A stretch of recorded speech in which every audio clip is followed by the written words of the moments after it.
Hello friends, જય શ્રી કૃષ્ણ. તો હવે ઉત્તરાયણ આવી ગઈ છે અને હવે આપણે ઠંડી પણ વધારે ચાલુ થઈ ગઈ છે. તો ઠંડીમાં આપણે ગરમાહટ આપે એ માટે આપણે આજે બનાવીશું તલ સીગના લડ્ડુ. તો એના માટેના ઇન્ગ્રીડિયન્ટ્સ છે, મેં 250 ગ્રામ જેટલા તલ લીધા છે.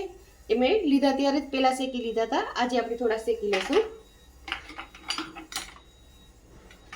તલ 250 ગ્રામ છે, એની સામે મેં 200 ગ્રામ જેટલો ગોળ લીધો છે. 1 કપ જેટલા મેં સિંગદાણા લીધા છે, એ પણ શેકીને છિલકા કાઢી લીધા છે. ઘી છે, કોપરાનું છીણ, બદામ અને સૂટ પાવડર અને ઇલાયચી પાવડર. આટલું મટીરિયલ આપણે જોશે. તો ફ્રેન્ડ્સ, હવે આપણે રેસીપી બનાવવાની શરૂઆત કરીએ. સૌથી પહેલા આપણે તલ શેકી લેશું.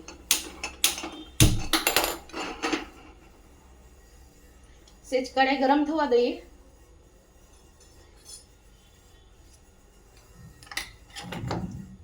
પેલા ફૂલ ફ્લેમ જ રાખવાની છે. તલ મેં પેલા શેકી લીધા હતા, હવે થોડાક જ આપણે શેકીશું. 250 ગ્રામ જેટલા મેં તલ લીધા છે.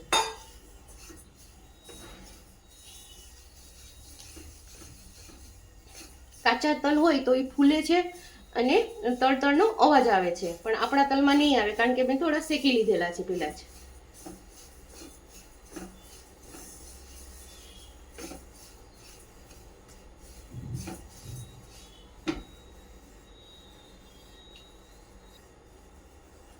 ફ્રેન્ડ્સ, આપણા તલ થોડા હજી ગરમ થઈ રહ્યા છે, એટલે આપણે એને થોડા ગરમ કરી લઈએ હજુ. બાકી તલનો કલર તમે જોઈ શકો છો, એકદમ સરસ શેકાઈ ગયા છે.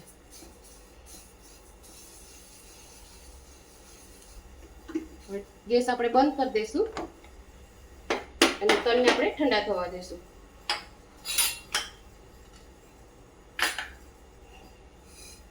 તલ આપણે આમાં કાઢી લઈએ. હવે આપણે એને થોડા ઠંડા થવા દેશું.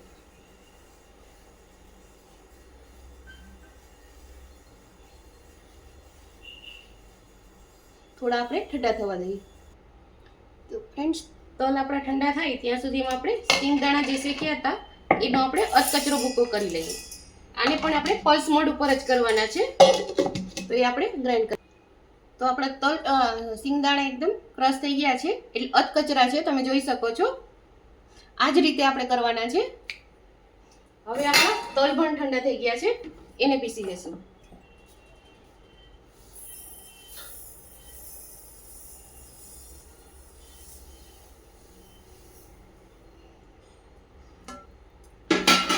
તલ પીસાઈ એમાં જ આપણે ગોળ નાખી દઈશું.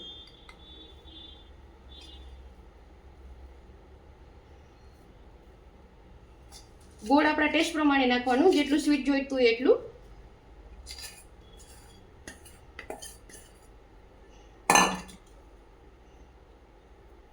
ફ્રેન્ડ્સ, આ લાડુ ટેસ્ટમાં બહુ સરસ લાગે છે. આપણે પહેલા બનાવીએ છીએ એના જે ચીકી જેવા ને એકલા તલ ગોળના એના કરતા આ પીસીને સારા લાગે છે. એમાં કોપરાની છીણ, આ બધું એક વખત આપણે મિક્સ કરી લઈએ.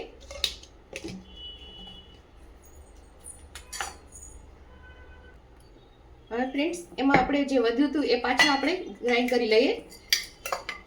એક વખત આપણે મિક્સ થઈ ગયું છે. એમાં થોડુંક શું આપણે ઘી નાખીશું, 2 ટેબલસ્પૂન જેટલું. ઇલાયચી પાવડર, ડ્રાયફ્રૂટ આપણે બદામ ઉપરથી નાખીશું અને સિંગદાણા પણ ઉપરથી મિક્સ કરીશું. તો આ રીતે આપણે પહેલા ગ્રાઇન્ડ કરી લઈએ, પછી. તો આપણું મિક્સ એકદમ મિક્સ થઈ ગયું છે. હવે એમાં આપણે સિંગદાણા નાખીશું.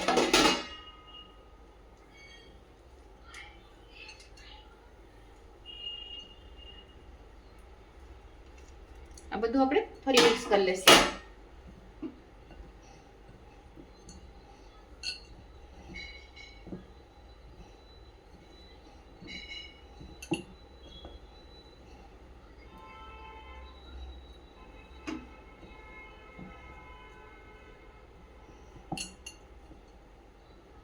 અને આમાં આપણે ડ્રાયફ્રૂટ આપણી ચોઈસ પ્રમાણે છે.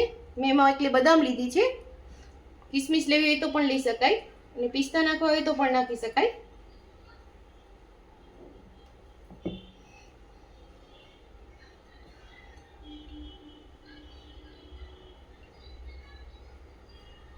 હવે આને આપણે 5 મિનિટ જેટલું રેસ્ટ આપીએ. તો ફ્રેન્ડ્સ આપણું મિક્સર એકદમ સરસ મિક્સ થઈ ગયું છે. હવે આપણે ઘી વાળો હાથ કરશું થોડું અને લડ્ડુ બનાવતા જશું.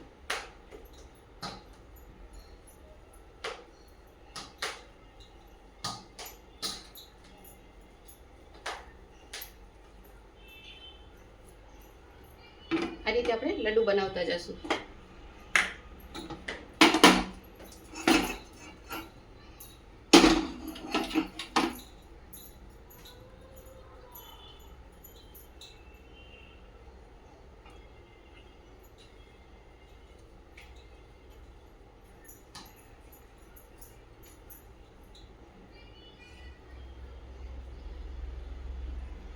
તમે જોઈ શકો છો એકદમ સરસ લડ્ડુ વળાઈ રહી છે.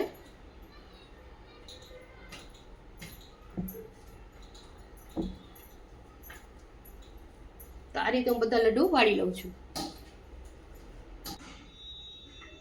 તો ફ્રેન્ડ્સ તૈયાર છે આપણા મસ્ત મજાના તિલ ગુડ સિંગના લડ્ડુ. એકદમ ટેસ્ટી અને ફાઈબર, મિનરલ્સ અને કેલ્શિયમથી ભરપૂર. તો તમે પણ બનાવીને ટ્રાય કરજો અને મને કહેજો કે કેવા બન્યા છે અને તમે કેવી રીતે બનાવો છો એ પણ મને કોમેન્ટમાં કહેજો.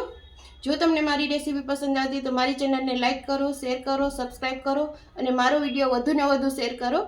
બધાને જય શ્રી કૃષ્ણ.